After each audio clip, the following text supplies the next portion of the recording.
नाव आहे सेंद्रिय शेती. आजकालचे शेतकरी रासायनिक शेती करतात, सेंद्रिय शेती सोडून रासायनिक शेती करतात. तर रासायनिक शेती ही आपल्या शरीराला धोकादायक आहे आणि सेंद्रिय शेती ही आपल्या शरीराला उपयुक्त आहे.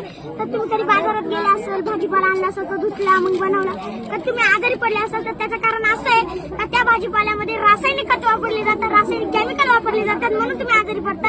आणि याच्यामध्ये शेणखत वापरलेलं आहे, बनायची शेत आहे आणि त्याच्यामध्ये शेणखत वापरलेलं आहे. त्याचे वेगवेगळे प्रकार असतात, गांडूळ खत, शेणखत, कोंबडी खत आणि फ्लावरचे शेत आहे त्याच्यामध्ये शेणखत वापरलंय, गुलाबाचं शेत आहे त्याच्यामध्ये शेणखत वापरलंय आणि शेंगदाण्याची पेंड आहे, गाईचं खाद्य शेंगदाण्याची पेंड आणि हे उडदाची डाळ आहे. मग याची आपण आमटी पण खातो आणि गाईचं खाद्य पण आहे आणि हे खाल्ल्यानंतर गाई शेण देते. मग त्या शेणाचं 1 किंवा 2 महिन्यानंतर खत तयार होतं, ते खत मग या शेतीमध्ये आपण वापरतो. आणि या प्रोजेक्टमधून मला असं सिद्ध करायचं, शेतकऱ्यांनी रासायनिक शेती न करता सेंद्रिय शेती करावी. धन्यवाद.